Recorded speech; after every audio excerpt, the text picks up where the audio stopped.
Hey, this is Megan, your host for Conversations for the Moving Self. Conversations for the Moving Self is for anyone who's passionate about movement and wants to take this for a long journey in their life. I know what it's like to be told that this isn't possible, but there is so much proof out there of all the different pathways that you can take, and one of them I'm sure aligns with you. And through these amazing practitioners and artists that I have met over the years, I'm here to share all of their knowledge and expertise of how we can work together to make this life a reality. So stay tuned, keep listening as we dive into these incredible stories of movement and well-being practitioners around the world, reminding us that this reality is possible.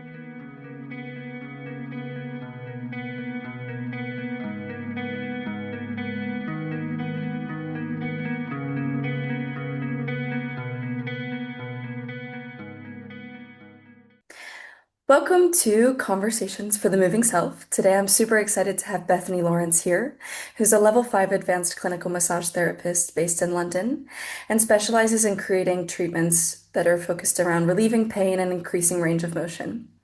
Bethany also has experience training in musical theater and brings a very niche, super valuable perspective on what it's like to be the mover as well as the one treating the mover. So I'm super excited to have her here to offer her expertise and knowledge and insight into also what her career is like today. And thank you Mm. so much for coming, Bethany. Super. Thank you for having me. How exciting. We'll Oh, how start off the exciting. episode as we always do, just with how you're showing up for your own movement and well-being practice today. I know it's Mm. Wednesday for you early in the morning and you've had a busy morning, but how it's going so far? I think if you'd had asked me this question when I was just solely in musical theatre, I probably would have answered what the industry wanted to hear.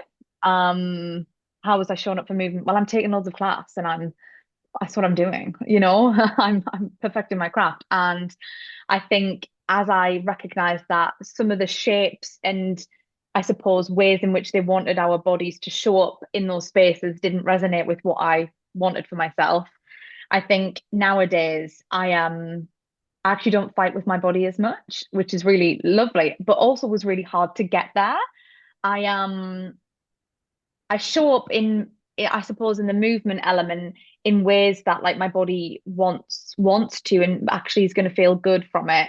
I think there's a lot of like what's the word? Like promotional stuff, social media stuff that tells us to, if the movement or whatever we're doing isn't like making us feel pain or making us feel something really harsh or that we're not going to gel with, then you're doing something right. And actually, I mean, in clinic, I'm always saying this, we have to move within a pain-free kind of way. So I kind of, if I wake up and I might have thought maybe the day before I might go for a 5K run.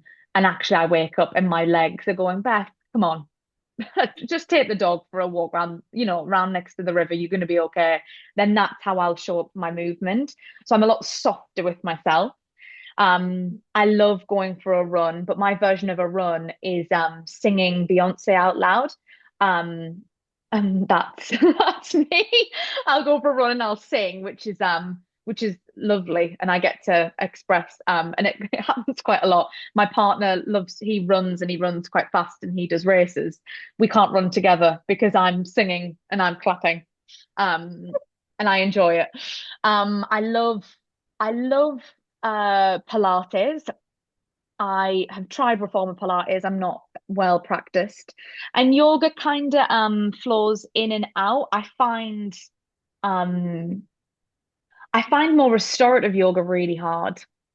And I think there's a you're nodding your head. Do you agree? Yeah. Now it's okay, but like at the beginning for sure. And I think it's something Interesting. around what you're speaking around with this, especially coming from some as a dancer myself and like growing up first through the path of like no pain, no gain. Yeah. And that achievement or success looks like the hardest. Looks version. like sweat and Yeah. planks and balancing on a finger. Yeah. So then, like, going to restorative, I think took a lot of patience Yeah. and And it was hard. rewiring of the narrative. Yeah, of like, this also is really beneficial.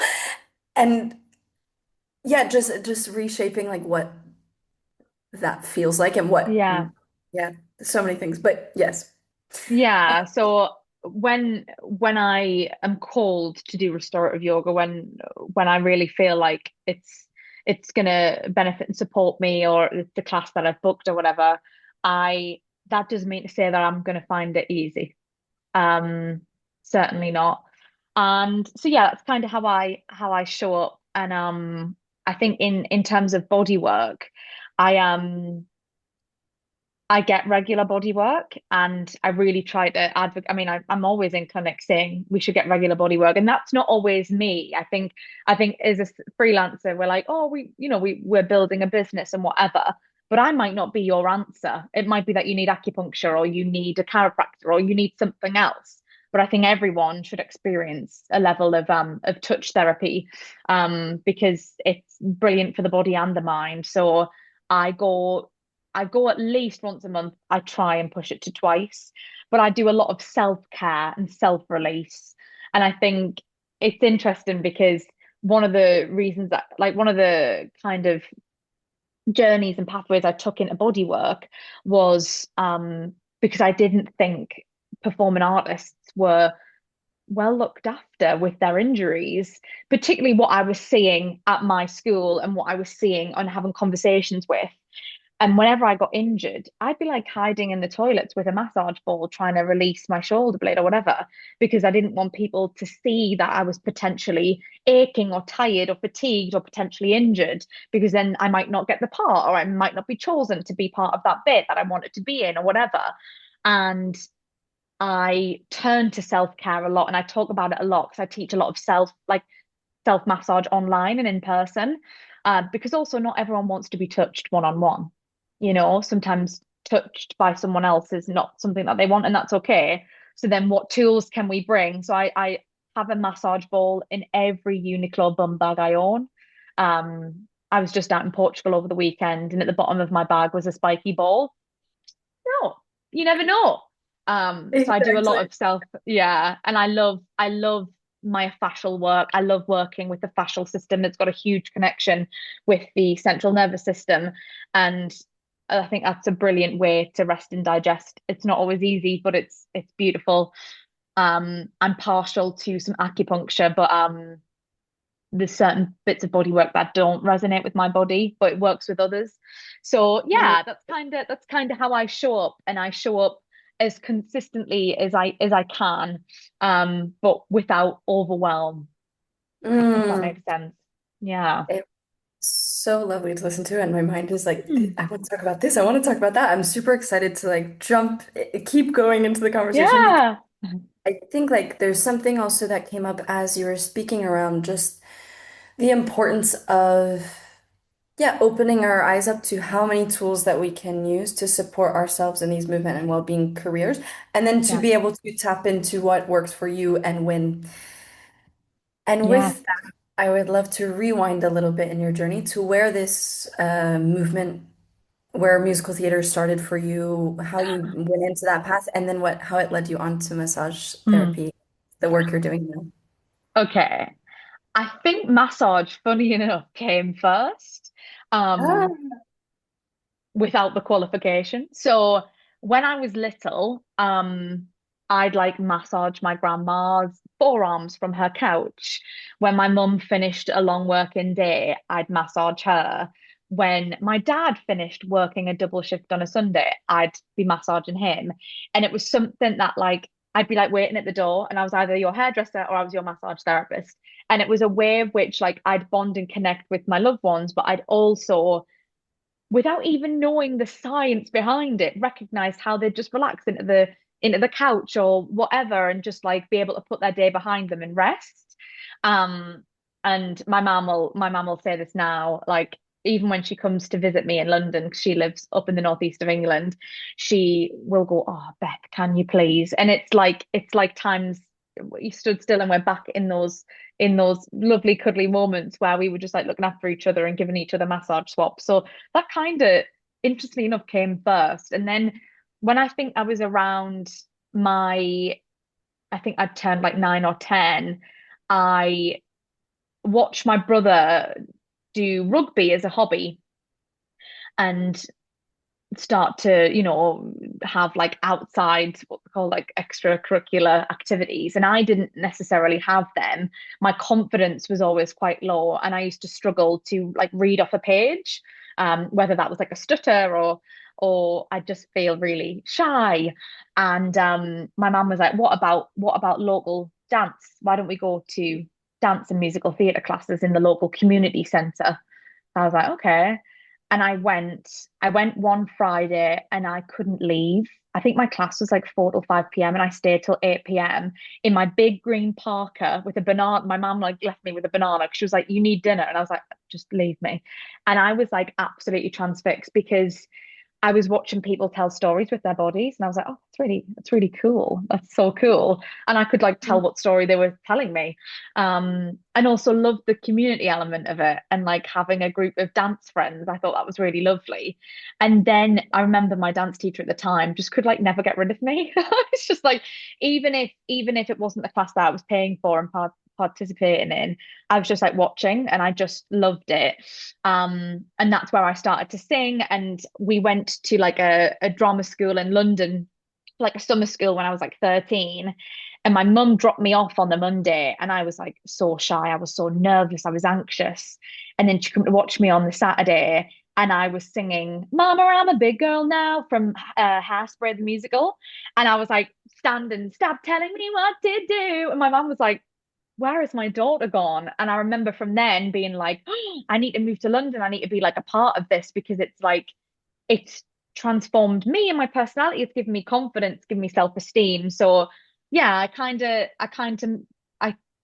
of became the person who would massage you in a voice lesson and was there for musical theatre. So that's kind of, I was the chief massage therapist. And I think a lot of people in my class would like message me weeks in advance, being like, "So we've got voice on Thursday in like 3 weeks' time. I think you've got people who you're going to massage," because we do like massage circles in a voice class. Every week would be doing massage. "I know you've got so and so next week and so the week after. Can I be the next week? Can I sit in front of you the next week?" And I just became the massage therapist that hadn't a qualification in massage but would massage you. It was the Yeah. same when I trained in Newcastle. So I'd be the massage therapist, but I was also training in musical theatre. And then as we all do, we experience tension and tightness, or even like emotional stuff that would like manifest in the body, or we'd get injuries. And I would just be self-treating myself because I would never get the support. Also, could never afford the support. Like you might get one physio session at the dance at the school that you're at, if you're lucky, if they've got somebody on site, but it wouldn't be like a regular thing. So then you would look outside. But affordability as a student, even as a freelancer in the industry, it's hard. It's so hard. And you're like, "Well, I'm just going to have to deal with this injuring myself because a session in London is X, Y, and Z, and that's really tricky." And that's not to devalue the work that that practitioner brings, but it's cost of living and it's freelance life. So it's sticky on both ends. So yeah, I graduated drama school in 2019 and got my first job as Jan in Greece for Royal Caribbean. So I moved out to Miami in the December of 2019. We rehearsed on land for 3 months, and then we got on the ship. We did 4 shows of Greece, and COVID hit. Um, and so we were stuck out at sea for a few weeks. Yeah. And so we managed, luckily, there was some cruise ships, there was some of my friends who were stuck out at sea for months, and it was horrific. I was really lucky that for me it was 5 weeks. And when I came back, I worked at a special educational needs school in their like profound disability department, and watching all these rock star human beings, um work through their own challenges. Some of them nonverbal, some of them can't speak, some of them can't talk, some of them can't walk, some of them can't eat on their own, all of the stuff. Um, but it was such a lovely time. And I remember going to one of their physio sessions of a young adult in my class where he was getting an apparatus to help him walk. He'd been in a wheelchair his whole life, and this apparatus was going to allow him to basically stand and take a few steps. And being in that space, I was like, oh, look at this world of well-being getting brought into his version of movement and how beautiful that is. And Mm. I remember coming home and I was like, I've always wanted to be in body work, clearly. People have wanted me in body work. And I can't just set up a clinic without having qualifications. So I went and trained, and I kind of done like all my anatomy online. And I got back into Royal Caribbean. We flew back out, and I was kind of performing Grease on the night, but during the day, revising anatomy and revising the body and doing all these online calls. And then when I got back, I'd done all the physical work. And then I kind of was juggling both, where I was performing, I was doing a UK tour of a kids show, I was doing pantos, I was doing cabarets, but then I was also setting up a clinic. And I truly believe we are not put on this earth to do just one thing. I say this all the time. I think we can have many strings to the bow, and I think that's really cool. Um, and for me to be able to say I've had this career and done these bits and pieces and then done this or been able to run both is something that I hold really closely, because it's really nice to be able to have had those experiences. But yeah, I kind of made the shift out of performing arts when I kind of realized it wasn't serving me anymore, and I was doing a show. I don't think my friend will mind me saying this. She come to watch me in a pantomime in December of 2024, and she was like, she come to see me at the stage. I was a fairy godmother. I was dressed in green glitter, naturally. And she come to see me at the stage door, and she said, no one in this audience of 800, 900 people would know this. They would go, my goodness, this woman is amazing on stage, but you need to stop now because it's not making you happy. Um, you found your pathway and your clinic is busy and hustling and bustling and it's beautiful. You're not happy on stage. And I know that because we've done many an 8 a.m. ballet class together, and we know. And she was like, no one would know who didn't know you, but I know you and you're not happy. And she was like, where is your brain when you're performing? And I said, honestly, I'm thinking about my clients. I remember having to sing Defying Gravity 14 times a week. And I was singing and I was thinking, I wonder if so and so's had her hip replacement. I wonder how so and so's doing after their loss of so and so. And I was singing because I have the toolkit to do so, but my brain was elsewhere. And I was like, okay, that's it for me. And I remember calling my agent and being like, I think that's kind of, I think I'm gonna close the door, but I'm not locking it, is what I said. Yeah, Because like I definitely. say, we've got the tools in our toolkit to turn back to it, and we're not putting this earth to do just one thing. So that doesn't mean that in a few years time or a few months time, I might turn back to it, but I kind of put a pause on it. I think as much as like one hat has been hung up on the performance side of things, the skill set has kind of bled into my clinic, whether that's just like my personal, is the word personability, like where I like can conversate with people, um and the confidence that I didn't have as my younger self came from what I got from performing arts that has now allowed me to be a freelancer in well-being. So there's so many like connections and links, and I'm Mm. appreciative of that. And I think, if an opportunity came for me to go and sing, which it does, and that can be in my shower, and that is lovely, and that fills my cup in multitudes of ways. I love doing a bit of karaoke as well. So yeah, that's kind of my journey. And I think my journey throughout massage is changed significantly as well. Like my first kind of qualification was in like sports and deep tissue. And I felt the whole thing was really jarring because of how society and social media marketing market that kind of work, because it was very similar to how I entered my professional training in musical theatre, where it was like no pain, no gain. You're gonna get loads of no's. You need a thick skin. And in massage with sports and deep tissue, it was like you have to be in loads of pain to reap the benefits and rewards. And I was like, "Ah, that's just not. I don't vibe with that. I don't connect with that, and that's not how I run my clinic." And I remember doing those few qualifications and setting up my. I used to massage 1 day a week at the time as I was still performing, and I just couldn't. I felt jolted, like there was a wall there because I was Mm, like, I don't. That's not how people show up for their bodies. That's not what they want. You know, if somebody's coming in for relaxation, they don't need an elbow digging into them, you know?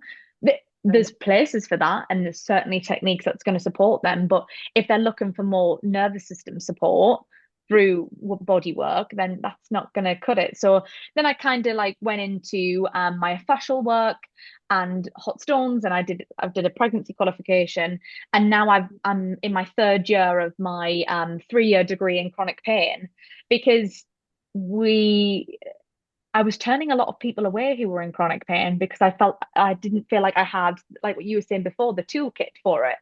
And mhm, now there's no one I turn away, mhm. because the work can be adaptable. Um, I can come to you if, you know, the building I work in doesn't have a lift, or it's just got stairs. So if you need me to come to you, I come to you. And that is my problem. That is not the person who's booking in with me, right? And if if you know you are coming in because you've injured your shoulder, but when you arrive, actually you just need decompression and some hot stones, then we look at that kind of thing. And it's opened up my clinic, and it's also allowed me to share my passion for self-care and self-massage. So the girl in the toilet at drama school releasing her shoulder, being embarrassed about the fact that she had tension and tightness and was tired and potentially injured, is now like, no, get the tennis ball out on the Jubilee line, babe. Treat the plantar fasciitis when you're on the flight, EasyJet won't say a thing, you know? Yeah, So, this is yeah, there's something so well, first I what came up as you were speaking, even from the beginning of the conversation, I was like, there's this through line for you around, and I think this is a lot of both massage therapists and performers relate to these things of yeah, like storytelling and community, and yeah, something around those like intersection between those two worlds feels really present. yeah. And then equally like this rewriting the narrative that exists in some spaces still, but like Mm, around what self-care looks like. And when when you're bringing up like having a massage ball wherever, like I have this vivid memory. My first flight to London ever, I had like a peanut massage ball in my bag yeah, yeah, and yeah. a softball. And the TSA agent like pulled my bag aside and was like, "What is this?" I was like, "Oh, it's a softball and like a massage ball." And he was like, "So you're a softball player?" And I panicked and I said, "No." And then my parents were like with me. We were all going on like family vacation and they were like, "Don't say no. Like you can't just say no and not give any more context." And I was just no. He was like, "Well, then why do you have these things?" And then I was like, because I'm a dancer and I use them to massage my mouth, and like was like going into all this like explanation, but I'll never forget it because I think, yeah, it really took me like it made me realize how jarring that was for someone who isn't a mover or someone who's working in movement and well-being, like why in the world would you have these things? But now like it's a normal part of I actually just take the peanut massage ball out of the bag most of the time and they're like, no, you don't have to Yeah. take it out. No, I will just take it out because in a second you're gonna flag it. So we You're just gonna be like, why simplify, are you traveling with that? It's so funny that we right? have to like explain ourselves as well. So funny. So funny. But yeah, like how important like also redefining this thing of like what self-care looks like and even yeah, the accessibility around it, like all of this stuff, I've been super grateful for massage therapists who have come into my life or physios or different people who like understand this tension. And it's not that there's a perfect solution yet, but like this tension between the movement worlds as a career, both in the financial sense and then also the like actual narratives that are brought up to you and how to then support and have so much passion and care and knowledge to offer the movement world. So I already feel like so inspired by your work and I know that it's affecting so many people. Yeah, and I think as well, like we we forget that it's not just the physical body in those spaces in performing arts, it's also like how we are affected mentally, and those play hand in hand. They're not two separate entities. And I'll see people who have just come from an audition at Pineapple and they've just had a no. But then the next client, I don't just treat performers, I see all walks of life, but I do have a large um cohort of people who come in for treatments who are in the industry in various parts. And I think, I can have one person, like I say, could get a no, but then I've had some people who have been on the table, their watches buzzed, and they've just had a yes via an email. Or, and just seeing that fluctuation, but also the yes has still been really emotional because it might take them away from their home or whatever. Yeah. And just like Yeah. how that shows up. And I I'm always super interested in as well in how the performing arts industry shows up for their performers with their well-being. So I'm always really interested, like who's the on-site physio, who's have you got like a talking therapist who they've been able to liaise you with? Is there a local acupuncturist? Are you traveling with an osteopath? Is there a massage therapist? Like what's happening? And I think that speaks volumes. And obviously sometimes it's budget, right? But I there's so many still like sticky kind of parameters around it that I wish was a lot easier and softer for people to access, because a lot of conversations that I have with kind of budding performers or in the industry performers or wherever their like feet land on that path, um they they kind of say, well, I only feel like I go and see a bodywork practitioner when I'm injured. But actually, I've shown up today. I'm not injured at all, but I'm just looking for some rest, and it's still been equally as important. And it's about seeing it as that holistic view and not just seeing it as, well, I'll wait until my body. I always say, listen to your body when it whispers, so you don't have to hear it shout. And it's sometimes where like we've been programmed to wait for the shouting, and no, I don't want that for anyone. I want them to be able to come when there's not even a whisper. Maybe it's just that's how I'm going to start my day, and that's enough. That's a full sentence. So yeah, it's been really beautiful to see. I mean, I opened my clinic nearly like 4.5 years ago or something, and I've seen some of the performers leave school and then audition, and then I've been in the audience watching them perform, or I've been in the clinic when they've maybe had a no. And like being a part of that journey fills way more cups than whatever it was whenever I was on stage myself. I also think there was something really interesting about my journey where the moment I was paid for my work, where I turned professional, I didn't feel I didn't feel as connected. And Mm. that's just me, that's just me. Um, I was in performing arts because it helped me with my confidence and my self-esteem and my voice. And I think once I had that, I wanted to hold on to performing arts because of what it felt for me. But then and it was beautiful sharing stories with the people that I have done. And I've met some awesome friends and seen some really cool places. But the moment I got a paycheck through, I went, oh, I was like, oh, so it's interesting. It's interesting. But yeah, that's kind of to answer your question, that's kind of like my entry into both worlds, and how it's actually interesting reflecting on that, and how massage kind of was always there. Yeah, yeah, these little like through lines and I think there was so many parts of what you were saying that I was like, oh, these are super valuable little tidbits. And I think just conversation around like that also none of it has to be like that once you close the door, it doesn't have to be locked. And I think Yeah. as a in a performance career, sometimes that narrative is a little bit more like like the narrative around that gets a little bit more like what's the word? I feel like people start to describe it as if that's the reality, and it's like it doesn't Mm. have to be, and it also because it's not Yeah.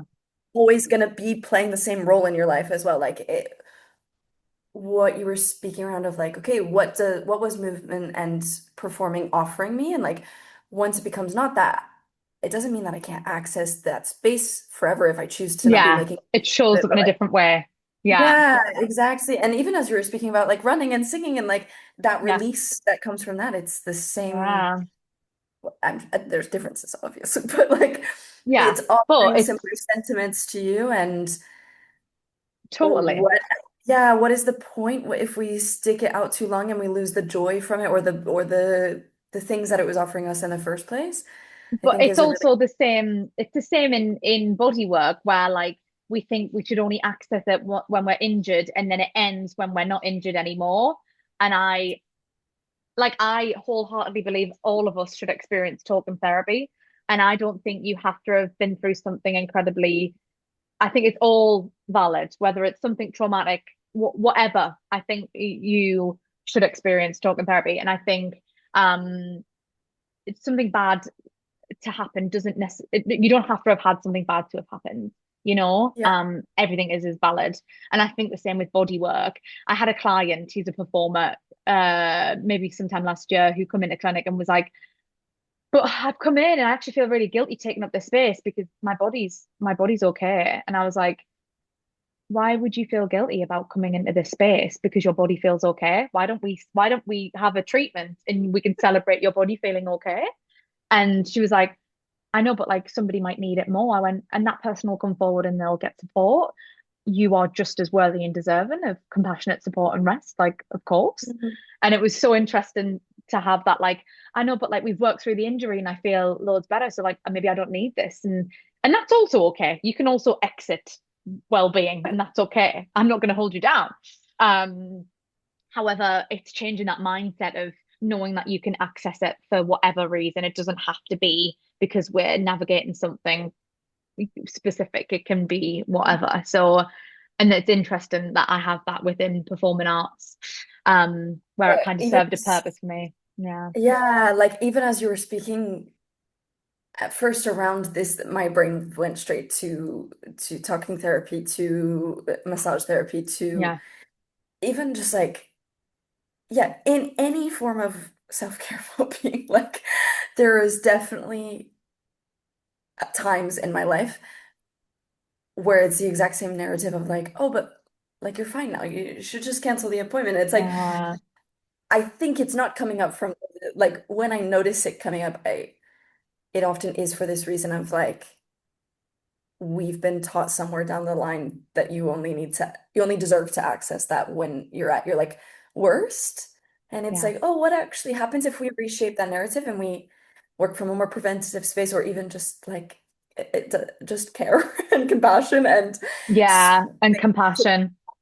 like I also wondered as you were speaking, I, I don't necessarily think there's one answer, but in the way that our world is nowadays, from freelance careers to just like this constant doing that we have, like, is it something that's maybe surfacing even more of like just the concept of pausing and giving yourself something feels like you're not then working hard enough or achieving enough or yeah, Yeah. like I every think, time is currency, that sort of thing like that. yeah.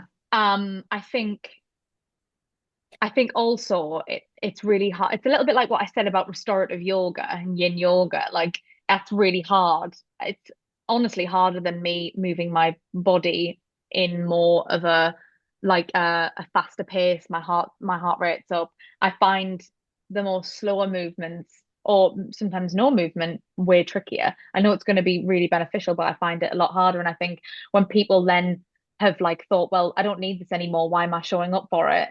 It's like not worthy, not deserving. They feel guilty for taking up the space, but also they're like, well, it's not gonna do anything for me because it's now not serving a purpose because my injury's better or whatever it might be. This isn't always the case, but I think there's certainly an interesting like kind of view on how we see, I think, that element of like self-care and giving back to yourself and filling your cup up, and the different ways in which we can rest. And if it's not kind of serving a purpose, we kind of cut it. And there's obviously that's great sometimes to have those boundaries and cut things out that aren't serving us. But actually, if we look at the narrative of like what you were just saying about preventative and maintenance, could we then have a more sustainable view of our well-being? Could we then maybe have less chance of injury or things manifesting in our bodies as much, and we build our own toolkit? I think a lot of the time as well, when people come, because I'm a clinical massage therapist, so I see a lot of chronic stress and chronic pain, and my treat your wonderful bodies, and this is exactly which way it should be.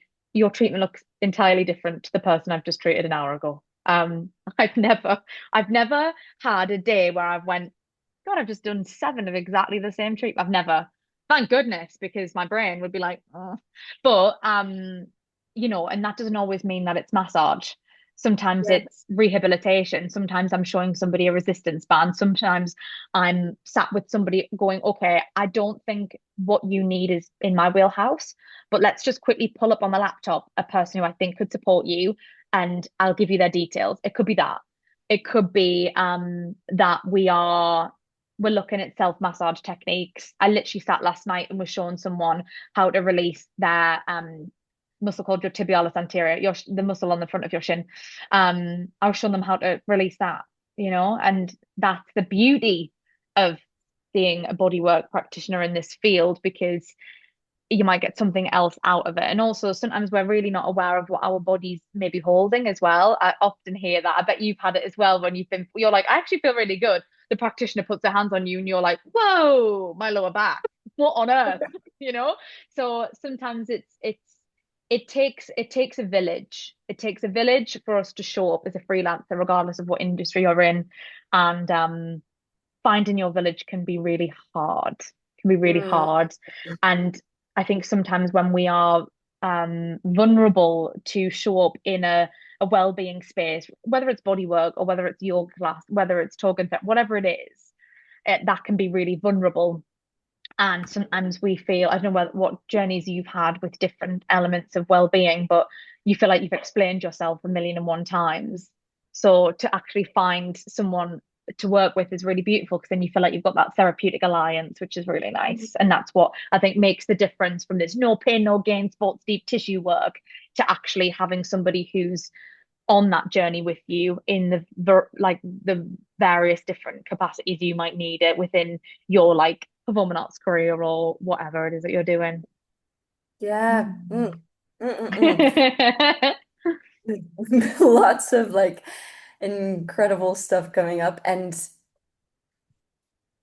yeah, there was something that came up for me as you were speaking around like village and building your village, and that it takes time sometimes. And like it just brought up a memory for me of like being in training, and I was working through a medical situation where I was like I was working with feeling faint quite frequently. And I remember explaining it to one of my teachers, and he was a male teacher. And most of the time when I had that interaction, whether it was a female or like it didn't matter who the person was that I was explaining to, most of the time was like, well, are you on your period? I was like, I've had this conversation so many times, like it's not that, but I walked up to him, started explaining it, and then he went, can I pause you right there? Like, I feel like you're saying the answer that you feel like you have to say. Like you're trying to like r stop me before I have something to say. But you need to take care of your body. And second of all, like he was basically like, "Oh, I've heard someone have similar symptoms. I have no idea what your situation is. But as a tip, as someone who's working in movement and well-being, like when you are working with medical practitioners, this probably like there's probably I shouldn't say this, but tell them that you are already in your career. Don't tell them that you're in training because they'll take it more seriously. And I just remember being like, whoa, this man is part of my village. Like this person is really looking out for me as a whole, like as a whole human and not just like as the object, the tool in their class. And that actually was another thing that was coming up as you were speaking of. rewiring this narrative as a movement practitioner or performer or yeah, bodywork, anything in movement and well-being that like when it's involving your body, that then your body becomes the thing that is employing you to do the work you're doing a lot of times, which is really great. But then we can almost disconnect from like every other part of it other than just like, is it achieving the work? Am I showing up to rehearsal? Am I performing in rehearsal? Am I performing on stage? And then, yeah, how much gets lost? Like as you're speaking, I was just like, ah, there's so much there of the importance of considering the whole human, yeah. Oh, Yeah. entirely. And like how we also like what you're saying, like it just takes time to find those people and sometimes to have those deep conversations. Um, yeah, I think that's super interesting. I think that person really had your back in that moment. And I think it was super interesting what you said as well around like how we we kind of shape our answers sometimes to what the industry kind of wants to hear from us. And that it's so frustrating.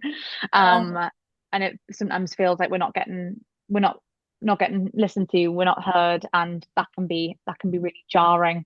I've certainly been in those scenarios before, and you kind of there's something really interesting actually that a client once said to me about being in the performing arts industry, but they were working front of house in a theatre. Mm. So like auditioning but being front of house, and they were saying how they feel like their posture is really affected by doing that work because they feel lesser than because they're not on stage, so they like shrink themselves. And I was Mm. like, oh my goodness. And how that was like manifesting in their body because they'd, there was people maybe in that show who weren't going to be part of that person's village kind of thing and weren't being very kind. So it's interesting. And I think I remember when I kind of handed in my like notice to my agent and I said, thank you so much for the support you've given me over the years. I can't be in this space currently. And she said, Beth, there's so many people within the performing arts industry who who can't show up in this space anymore, but they don't know what else to do. You know what you want to do, so listen to that. And if you ever want to come back into the industry, I will be back representing you tenfold. But go and listen to that. And even in that moment, a little bit like what you said about that person, I was like, oh my God, this person's part of my village. And she's my agent in the industry. She's my Even agent. as we started to speak, I was like, oh no, where's this gonna go? Yeah. She could have turned around and been like, you're lucky to be in whatever. But she didn't. She was like, if you're not happy, don't push yourself through in something that's not serving you. Mm. Because there's so many people that do because they don't know what else to do yet. They don't know what to do yet. Um, Yeah. they've not discovered that yet. And you have. So go and listen to that. I also think I'm going to side note, just because I know that you are in both fields. I think there's something super interesting, and I don't know whether you've like discussed it before or maybe thought about it before, where people kind of think that one of them is a side hustle, but they can't both be as important. You're nodding your head. Okay, great. Yeah, 100%. Yeah, it's like I was just having this conversation with a friend the other day, even within like because I'm still performing and teaching both yeah, within dance and then also working in yoga spaces yeah. and also I do a lot of like producing and creative administration work and how like it's definitely sometimes self-created, but also like as a result, I think of the industry of like the hierarchy that those roles hold Yeah. and where, yeah, like why can't like even at the beginning I smiled when you said like I don't think we're on this earth just to do one thing. Like I really feel that in my own career. Yeah. And I was having a conversation with a friend who has a very similar looking career at the minute where it's like every day is different, but that's actually the most fueling and most like Oh, yeah. yeah, vibrant for us and most interesting and most fulfilling. And I was saying like, yeah, I was talking to some family members recently around what the different spaces offer me and that ultimately I think they all offer me something different within the reasons of why I fell in love with all of them, like Yeah. with movement in the first place. And Yeah. yeah, for me, like something that I keep coming back to recently is that dance was my first entrance into movement and like my first love in life, really. But then yoga kind of came to me in a time of life where I was so passionate about dance that I was falling out of love kind of with myself as a reaction of it, not necessarily out of dance, but like out of like it was just becoming really unhealthy at the time, and yoga started offering me a path back Right. Yeah, and yeah, yeah. some space and all these different things, and like so forever I think they will coexist for me and that they're an Yeah. equal relationship. And I think, yeah, you're right, like there is something in the this world of careers that sometimes it feels like one is a side hustle or that, yeah, that they Mm. can't coexist or can't exist balanced equally But or also, but also like support one another, right? That both industries have been able to support you as a human being, as yourself, but also in how you show up in both industries. And I think to see like I remember one like friend of mine at the time coming for a massage with me and she's like, oh, what a lovely side hustle. And I was like, this is currently how I make a living. At the time, that was how I was, because I wasn't getting any musical theatre work. So I was like, this is how, it's not my side hustle. It's something I'm incredibly passionate about, you know? So yeah, I Mhm. am, but but but like massage for me came first, clearly, and how Yeah, it's then brought me closer to communities in musical theatre, how it's then been able to support me as a performer, and I'm just like they both, like you said, has completely like come together, and it goes back to that like that toolkit of like what supports us, because I think a lot of the time when we're showing up in these spaces, people forget we also need our own toolkits because we're also human. Um, and how me now singing on a run or singing in the shower or doing karaoke with friends is me filling my cup in that way, and me hearing stories about people in the industry or going to watch shows is me filling my cup in that way, but then me also showing up in bodywork is also supporting me as a practitioner but also as a person. So yeah, I think they all coincide and kind of 100%. support one another. I don't think one of them is more important than the other. They're both the same. And even something that came up just then for me was this, I think, in performance oriented careers, in training spaces, a lot of times the conversation starts to come up of like, start thinking about what you want to do on the side, start thinking about those backup jobs that are flexible enough, which are extremely important. But then, like, I remember a dancer a few years above me had a conversation with me when I was getting closer to graduation of like, with that, I think it's really important. Find something that actually feels good to you. Not, you don't have to follow like the checklist of things that people think are useful Yeah. and are flexible enough. And like, yeah, then I saw it surfacing in another friend of mine recently, like who's wanting to step into teaching in spaces that aren't dance spaces, but in movement spaces. And Mm.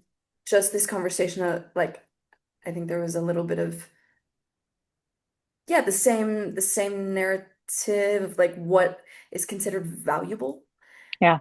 to your dance career or to your performance career. And it's like, if it's filling you and it's interesting to you and you're passionate about it, then it doesn't matter. Like, because Yeah. also we're all not built the same. Like, we're all not meant to teach kids. We're all not meant to teach Yeah. humans. Like that, everybody is going to be nuanced in what makes them full in order to Yeah. offer what they want to be able to offer, and equally then just like to be happy. Like, Yeah. which it kind of also ties back to, yeah, just that all of it,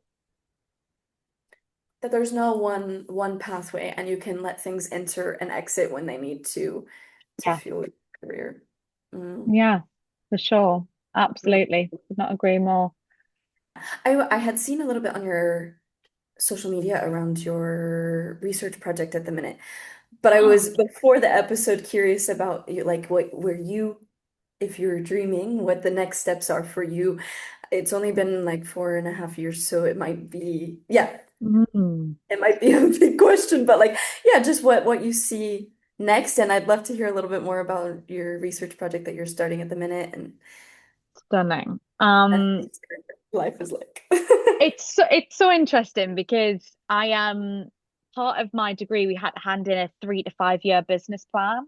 And I remember writing it and that yeah, I was like, oh, I remember writing it and I was like, at the end of every sentence, I was like, oh, this could change. This is so fluid. Like this is like some of my hopes and dreams and what I like can see in a vision. But I don't know if that's in 3 or 5 years or whether that's in 20 years. I don't know. Or maybe like it's not gonna be when I get to it. So it's just like really fluid.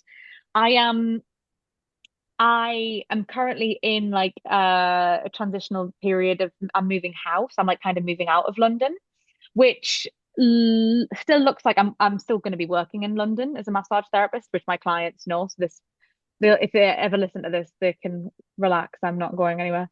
Um, everyone breathe. We're okay. I'm staying. Um, but yeah, I we're going to be moving out to countryside essentially, and so part of that is building up a spaces out there, and I've been like connecting with other wellbeing practitioners on how like we can bring the work that we all do together. We've recently in London, I've been partnering with like breathwork practitioners or sound bath practitioners and bringing like this like sensory experience together for people.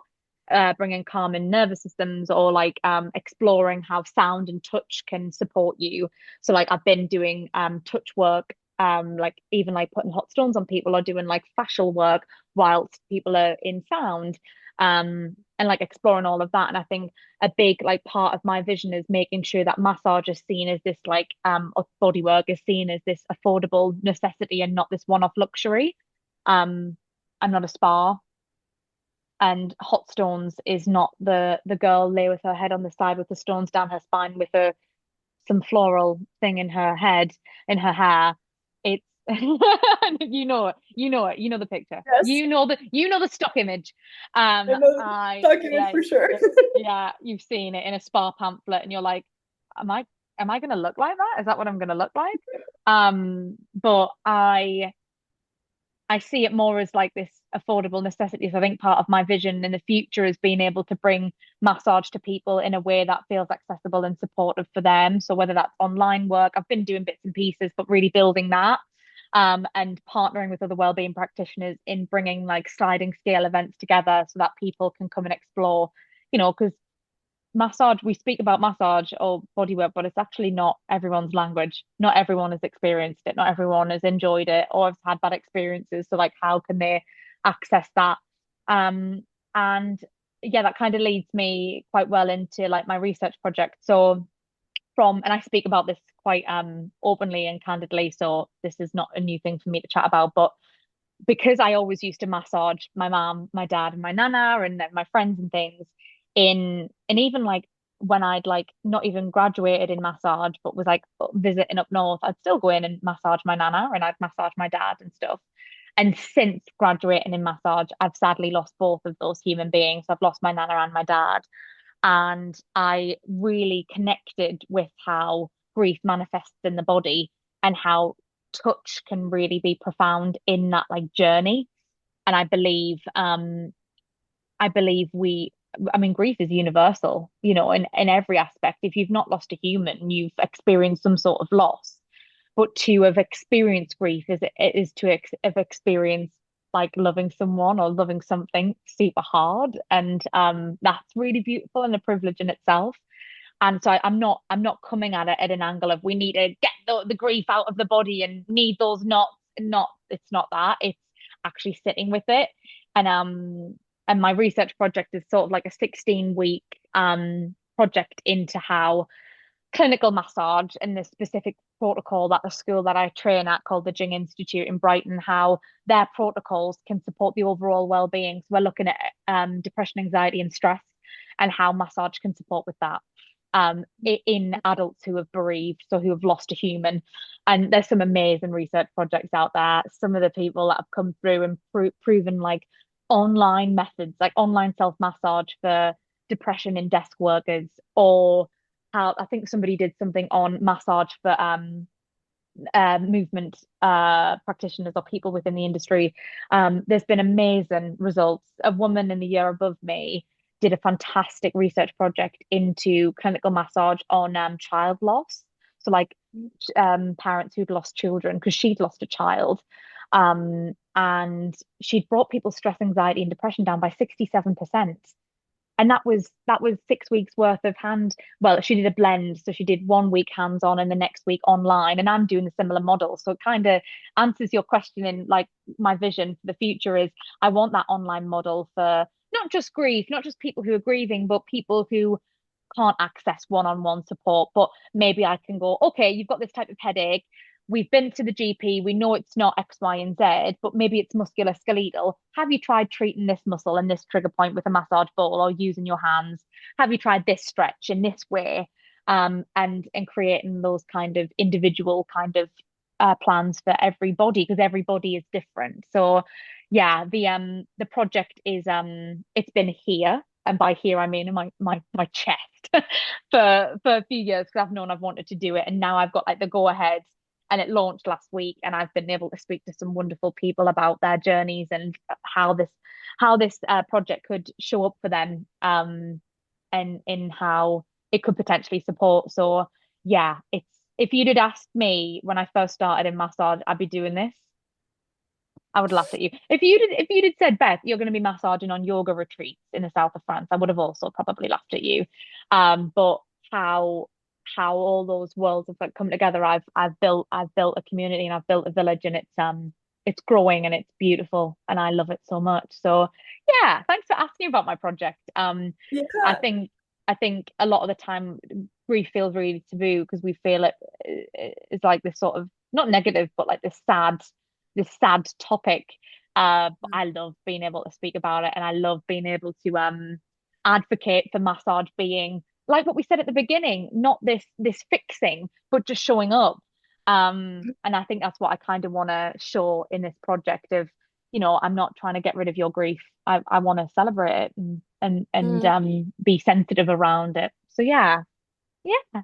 It sounds like I was having so much fun listening, and it just kept bringing a smile to my face. I think like there's something really, really there's a lot of really important things. This is the most empty sentence I've ever said. But No, like I understand. but I think yeah, like I'm just really grateful for practitioners like you out there, and I know I haven't had a massage by you, but I can like Yeah. even just through the conversation, I feel like a sense Mm. of love and compassion and Oh, thank you. this important lens of seeing the whole human and that Yeah. it's not gonna look one way, No, that there's a lot of ways that we can use these tools to support ourselves and to support each other. hugely. Thank you so much for sharing. Oh, thank you for letting me share it in this space. It's interesting how like the work kind of gets like shared. I think the imposter syndrome as a freelancer is huge, right? We're constantly like, oh, I doesn't put myself out there of fear of failure. But once I'd like posted it last week, I actually, what's really interesting is I posted it on my social media and then I went to the theater. I then went to the theatre to watch a show. I went to see Into the Woods, which is Yeah. fantastic, by the way. So good. And I went with a friend who I trained in musical theatre with, and she was like, "How do you feel?" And I was like, "Well, it's anticlimactic, isn't it? Posting it on social media, like you post it, and then you don't know what people are doing. They might see it." When I walked out the theatre, all these lovely messages and people being like, "I'm so glad you're doing this. It's not suitable for me, but I've shared it, I've reposted it," and just just that community of people coming together. And I was in clinic yesterday, and one of like the parameters around the project is I can't work with anyone I've already worked with, like in clinic. Not unless I've not seen you for a long time, but if I'm currently working with you, I can't have you on board for the project. Um, and everyone was like, "Can I take a leaflet and pass it on to a friend?" And I was like, "That is the beauty of this. Like, because they don't have Mm, to do that. They don't have to be, on the rooftop shouting about my work, but they do without me even asking. And everyone was like leaving with my leaflet yesterday, and I was like, this is so nice because there was three people yesterday who were on their way to the theatre because they were performing on the evening, walking with my leaflet. And I was like, what like a beautiful, like full yeah. circle Full kind of, circle. yeah, it's so nice. So yeah, Mm, that's yeah. kind of my project. Oh, it's Mm. so exciting. I'm so excited to like see to follow along and yeah. Yeah. It's it's interesting. So at the minute I'm kind of in like the recruitment phase, so like interviewing people, all the inclusivities and exclusivities, keeping people safe, keeping myself safe, because a part of all of this as well is like how I also am okay, and some of like the boundaries that we kind of have as practitioners. And one of my boundaries that because that's when I knew I wanted to do this, I was like, okay, how am I showing up in this space? And one of the things I kind of come to was keeping the work separate from my usual clinic. So keeping the project clinical hours different from my actual clinic hours. Mm, Um, Mainly so like I don't feel um rushed, or if I felt like something had kind of affected me, I wasn't taking it into my usual clinic, I could have some time and whatever. And also so the client doesn't feel rushed because we're kind of doing like a 75 to 90-minute treatment, but either side is having some buffer. Whereas in clinic, I don't have the luxury of that much time. So I want them separate, but also like being in talking therapy myself. So I'm working with an amazing grief counselor at the moment, and that's been awesome. Because even though I've kind of worked through some of my grief, I don't always think that the work's done. I think you probably agree. Like I think it's always nice to like go back to. So like having those kind of boundaries around it as well. So yeah, it's been interesting and nice, and being able to read previous works and also speak to students who are coming up, who are going to be doing this project next, and like what they're going to be doing, and speaking to people who are excited about doing research in massage, and advocating for that. I want to be able to like have the results that come up from my project and stand in front of like, the people who are in the spaces for bereaved people and be like, this is important work. We need to be there for the people who are still here having lost someone. We need to, you know, can they have a 30-minute like massage once a month as part of your well-being package because I've got this evidence to show that it's beneficial, you know? yeah. I'm so excited. Yeah. But honestly, Yeah, if you'd spoke to me in 2022 when I graduated in massage and said you're going to be doing this, I'd be like, really? What? right. So it's Just it's the it's process. yeah.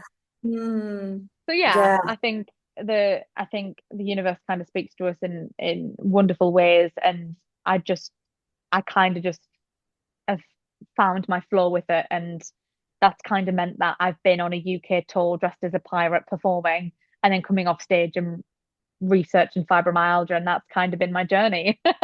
And the mm, both worlds have collided and have worked together, and that's been really nice. yeah, super simultaneously and intertwined. And yeah, Yeah. I'm wanting to head into the closing question because I'm aware of your time. Yeah. And the previous guest was curious around with something like massage therapy and performing. Both of them like are involving your body a Yeah. lot. Yeah. And when you have these signs of like resistance or the body kind of saying no, like how you navigate. They were asking what are your strategies for returning it to it, but I think I also have the question of like when the body is resisting, how do you differentiate between no out of fear or no out of like the body needs to slow down and to pause? And then I think, simultaneously that it's our work. And so how you, yeah, how you yeah, navigate that in your journey. I think one of the things when I read this question, I think one of the things that like comes to my like the forefront of my brain is actually a chronic pain that I have. So I have a few chronic pain diagnoses. One of them being within like my neck, like my cervical spine, and my body tells me no when I massage a certain amount of people in a day, and that's usually around the six mark. So I'll finish the sixth client and my neck will go, okay, Beth, That's enough.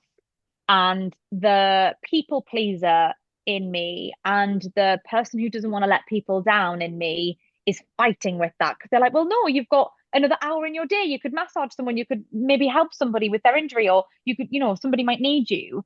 But the person who wants a sustainable career and wants to show up for people 100% says no and says you need to push back. So my boundary is I massage 6 people in a day. I've been known to massage more when I wasn't listening to my body better. I now listen to my body better, and that's my boundary. Then on like the flip side, so like the kind of like advice that I kind of work with in clinic is that kind of no pain, no gain.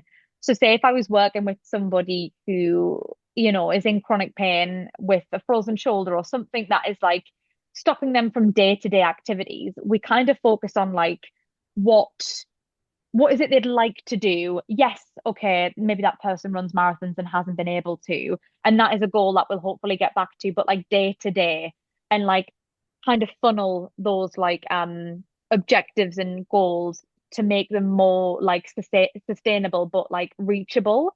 So like not going from 0 to 100 kind of thing. And then listening to those bodies whispers. So like if I was to give somebody a rehabilitation exercise, I would give them like a number spectrum from 1 to 10, 10 being excruciating pain, one being next to nothing.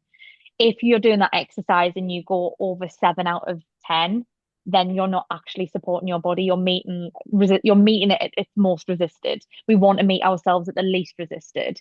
So then can we can we have tricks in our toolkit up our sleeves to be like, can we um adapt? I'm not saying no to the exercise, but can we adapt it? Can we do less reps? Can we do less weight? Can we not reach the arm to its full range of motion? Can we have a slight bit like something? Can we adapt? And making it so that people can get to those goals and managing people's expectations around it. And knowing that they'll be able to get back to what they want to do, but we have to not go from 0 to 100 and listen to our body when it kind of says no. But then on the flip side of that, like I've been in scenarios where like my I know my brain's going to feel better after I've been for a run, but maybe my body's like, I've just massaged 6 people the day before and I'm exhausted. So then I'll go, okay, instead of going, Beth, go run for a 5K, I'll go, let me run for a kilometer and I'll take the dog because I'll be able to walk. And being softer with myself around those parameters so that I'm still like Mm. showing up for my body and knowing that my brain's going to feel lovely and scrumptious after I've moved my body, but actually not being so strict and regimented. And I think because we've been in training in performing arts and we've been regimented, I remember if I was late, and by late I mean 15 minutes early, for not 30 minutes early for a ballet class at 8 a.m. and being regimented in those movements and feeling really restrictive. Now that I have like autonomy over that, I'm a lot kinder to myself so that I'm softer with my body in those spaces. And I think that's super important that it doesn't have to be a hard no. It can be okay, I can't reach that today. I can't, like if I was training for a half marathon and my plan that day was a 10K and I'm looking out at the Thames being like, it is torrential rain. Can I show up in a different way? Can I, what else can I do so that it's not a hard no, but it's a softer no and it's something that's going to Mhm. support me. So yeah, that's kind of how I look at it. But in in a really like roundup way, which is interesting about what we kind of spoke about, is that sense of um just listening to those bodies whispers and not listening to it shout, but not having to listen to it shout, but also when it does shout, listen to it really hard and mindfully, and Mm. having tools up the sleeve in a toolkit to be like, okay, so that feels out of reach today, but what else can I do? And that's kind of what I feel about massage. If one-to-one massage isn't supportive, do you know how many people come in for a massage with me and they're like, I actually really don't want to be touched today, but I really need help with this, this, and this. My massage couch gets moved out the way. I move it out the Mm. way. I'll put a yoga mat down. I'll go, okay, so what about this? What about that? Are you all right if I put a massage ball here and we try this? And having those access points all Mm. goes back to like my ethos within my business of it being an affordable necessity and not this one-off luxury or this thing that we reach out to when we're in pain. Yeah, that's kind of how I feel. But what an Mm. interesting question. because like I think some of the touch points we've kind of like covered of like this type of work isn't easy, and it doesn't always look restful. And I think that's super interesting to like look at like how, like from my point of view of like how we can still access parts of the work but in our own authentic ways and listening to our bodies. So yeah. There's so many, like, I was just nodding my head the whole time, like, yes, yes, yes. And even in the most direct reflection of my own life yesterday, like, I I have a long day on Tuesdays, and I kind of Right, work at the opposite ends of the day with a lot of teaching. And so in the right. middle, I end up doing the more admin things, but if I do it the whole day, like, by the end of the day, I'm dead. And Yeah, yeah, so yeah. yesterday, I ended up taking like a little nap, and then I was supposed to go for a run, but it wasn't really an intentional nap. Like, it was intentional, but I was Yeah, not really. And so I woke up from the nap and I was like, gosh, the last thing I want to do right now is go for a run. But I know that actually, like, the reason my body's saying no is because it's not because I'm completely tired. It's because I'm not yet like fully, I'm just waking up and it's yeah, resistance, and I'm yeah, doesn't feel like what I want to do. But I was like, actually, for the day I had, I was having an anxious day, and I was like, I need to get my body moving to release the yeah, endorphin and just like yeah, ch shake up everything. And then I was texting with one of my best friends afterwards, like, I am so glad I was able to differentiate like what kind of no that yeah, was, because it yeah, doesn't always work for sure. yeah. But like, what, yeah, how many different, just the listening and the adaptability, I think, was super present. Adaptability for sure. And I think that all the time. And like, you know, maybe you had in your head a time you were going for, or like the length of run that you wanted to go out for, and being okay with not actually hitting that, and that's all right. And that's the same. I had a big massage exam a few months back as part of like my level 6. And after I went to a class, and the only class that was in the local yoga studio was more of like um vinyasa floor. And my body didn't want to do that, but my body wanted to be in a space with other like-minded people. So when I went in, I said to the yoga teacher, I said, I really need to be in your space this evening, but I don't want to do the movement. I might just be in Shavasana for an hour and 15 minutes. And she actually said, she went, that is still moving. You're still showing up for your body, and please. So I took myself into the corner at the back, not to like put people off me just being in the middle, but and I've got as much benefit out of it as what the other people on the mats did. And Mm, I really rated her and respected her for not coming over to me and being like, why aren't you doing this, this, and this? Because actually I was doing something. Um, yeah. I needed to be in a room of a community of people in the well-being space, but I didn't want to be moving my body as much. Mhm. So yeah, and it then meant that I left feeling rested but also worked. So Yeah, yeah, yeah. yeah. Because also, yeah, Shavasana can be hard sometimes too. Yeah, yeah, yeah, But yeah, yeah, like, yeah, I loved this thing of what does the space offer you, and sometimes it's yeah. about being in, or what does the thing offer you, and sometimes it's about being in the space with people Oh, who resonate with the, or yeah, just the energy of the space, or yeah. Thank you so much for sharing, and that's it's all been like right. so lovely to chat. And I'm like, oh, yeah, I can't wait to continue to follow along on your projects Thank and things, you. and hopefully speak And more thank you to soon. you. We at Conversations for the Moving Self want to say one final big thank you. We know what it's like out there to try and pursue this movement career in a long-term sustainable way. When it gets hard, you know where we are. Stay tuned. Next Saturday, we have another amazing episode coming out with a new guest to share their experience of navigating this career firsthand. So, big thank you again, and see you next time on Conversations for the Moving Self.